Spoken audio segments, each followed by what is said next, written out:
always been interested in social studies and history and government and civics. And the university that I went to, the College of William and Mary, is in Virginia, and the State Department actually recruits quite heavily out of William and Mary, but I didn't join the Foreign Service from there. And the fact is I didn't really know what the Foreign Service did. So I went to graduate school, and while I was at graduate school, I met a woman who had just joined the State Department about 2 years previously, and she just made it sound so interesting and so exciting a life that I'm like, well, maybe I do need to do that. So I took the exam when it was next available. It was, at that time, it was only offered once a year, and happened to pass the test.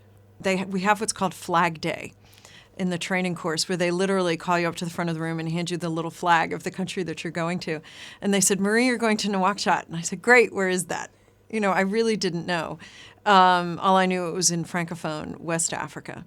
So that was probably the most memorable, because Nouakchott was just so different from anything I had ever known. It's an Islamic country in northwest Africa. It's the middle of the Sahara Desert. It was a totally alien experience for me, and so that was probably the most memorable.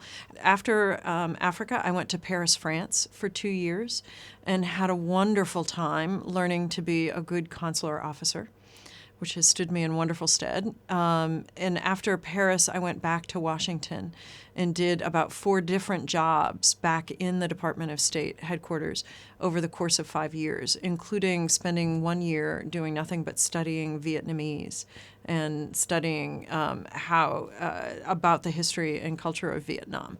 I went to Ho Chi Minh City, Vietnam for 2 years, which out of all of the tours that I've completed to this point, that was probably my favorite. It was a wonderful combination of a really interesting job in a fascinating place. Loved the Vietnamese, and particularly my staff, who were just outstanding. And I had great colleagues to work with. It was, and I don't think this is a coincidence, it was the most diverse set of officers that I think I've ever seen in the State Department, both in terms of gender, ethnic background, racial background, education, and geographic nation of origin. So I think that had a lot to do with the quality of my experience in Vietnam. After Ho Chi Minh City, I went for a year to work in the embassy in Baghdad, Iraq, which had just reopened. It was a year after the U.S. had initially gone in. So it was the first year the embassy proper was stood up, and I had 5 Iraqi women who worked for me that were all wonderful, and I loved them dearly. And it was the most challenging post I think I've ever had for a lot of reasons, but I really feel like I did the best work of my career while I was there, partly because it was so challenging. My reward for Baghdad was 3 years at the U.S. Embassy in London, which was outstanding. We have a really fabulous relationship with the British. We do a wide variety of things with them. Hands down, one of my favorite places that I've ever been. And then after London, I went to Brasilia, the capital of Brazil, where I was responsible for all of our consular operations in what at the time was our 4th largest operation in the world. And that was a big challenge, because the first year that I was there, we did 530,000 visas. The year I left, we did 800,000. So it was a big workload shift. And happily, because of the work I did in Brazil, I then got to come here to New Zealand, which is fabulous. There are a lot of challenges when you live overseas. Certainly, my first tour in Africa taught me, not everybody lives the way that we in the U.S. or New Zealand would be familiar. When people in Mauritania don't just worry, where they're going to find their next meal. They worry about where they're going to find fresh water. And it really drove home for me the challenges inherent in trying to ensure clean water, both for health and for the development of a country. In terms of personal challenges, yes, Iraq was very challenging, but so was Brazil, because of the workload requirements and the heavy pressure to deal with the burgeoning workload there, but also because it's the nature of consular work that people look to us when there's an emergency. Whether it's the civilian evacuation of American citizens from Lebanon, where we had to send, I was in London at the time, we sent officers to Cyprus, and then a lot of people were evacuated from Cyprus to London. So we were dealing with people who essentially had left everything behind. We often deal with very tragic cases of deaths of American citizens abroad. Some of them are quite young. We had a terrible accident in Vietnam with a young couple that literally got swept up in a landslide and flung into a river, and the young man died, and his girlfriend had a broken arm. And so we had to help her and the family of the young man. So some of the challenges are inherent to the work. With a lot of the circumstances we deal with are when people are experiencing what are probably the worst moments of their lives. But we take a lot of pride, and certainly I do, we take a lot of pride in knowing that we're helping people, that if we can't make the situation better, we can at least strive to make it as painless as possible. Other challenges are personal. You're living far from family. I missed the funerals of two of my grandparents while I was overseas. When I was in Vietnam, my father fell very, very ill. And except that he's a very strong man, I might not have made it back to say goodbye. So some of the challenges are missing family. It's a little easier now with Skype to stay in touch, but it's not really the same as being there. What I love about New Zealand, partly in terms of the work, is the just amazing access that we enjoy here. I mean, you pick up the phone and you can get the Prime Minister's office on the phone. That has, just for me, that's kind of a secret thrill, because it's my first experience with that professionally. It's fascinating helping run the mission that covers the entire country. Previously I had a little discrete portion of the U.S. relationship with any country, whereas here I get to see everything, and I really do see the breadth and the depth of the relationship. The tour of Weta Workshop from Richard Taylor was a huge thrill for me. I think for me, looking back, and it's hard for me to realize it's been 20 years since I started, because it certainly doesn't feel like it should be that long. But I've been really blessed to work in positions where the people who worked with me were often people on their first or their second tour in the Foreign Service, the entry-level officers who are just starting out. And I think my proudest achievement is helping them prepare for their careers. In this profession, it's really one of the last apprenticeship professions on the planet. And so that mentoring role is extraordinarily important to the future of the State Department. And I take a great deal of pride in that.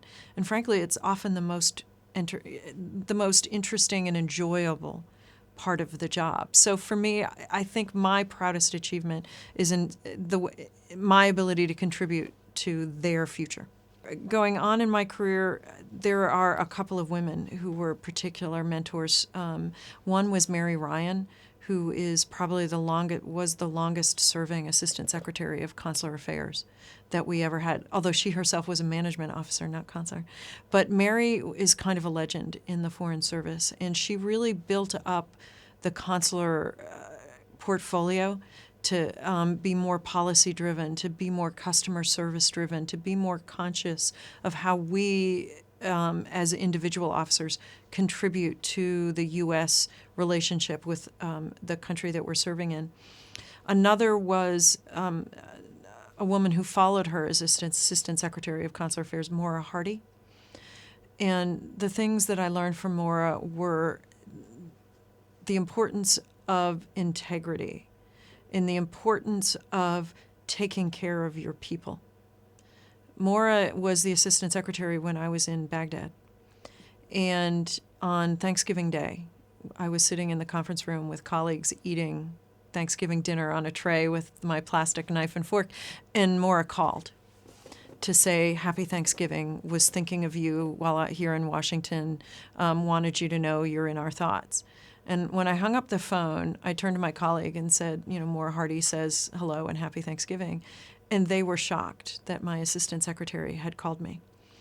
And I often wonder if it says more about Maura that I wasn't shocked, I wasn't expecting the call, but, knowing her, knowing who she was, and having worked for her, that was just the kind of thing she would do. And it's that kind of behavior, that kind of role model that I want to be. Joe Stafford was an exceptional officer. He had a wonderful manner of encouraging officers to take on as much responsibility as they wanted to handle, and giving them the security of knowing he was there to help them if they needed it. But otherwise, he was going to let them run with whatever it was they were assigned. And I personally really appreciated that leeway to develop my own portfolios.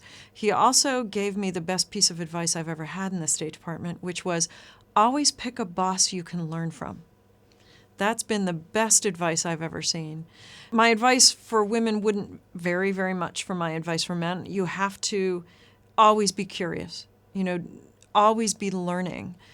Take an interest in what's going on in the world, and make sure you understand how that relates to the way everybody else lives their lives. It's easy if you're sitting in Iowa or, Wanganui, maybe to not feel like what's going on in Syria matters. But it's our job sometimes to explain why it does. The other thing I would recommend for women is don't be afraid to do it.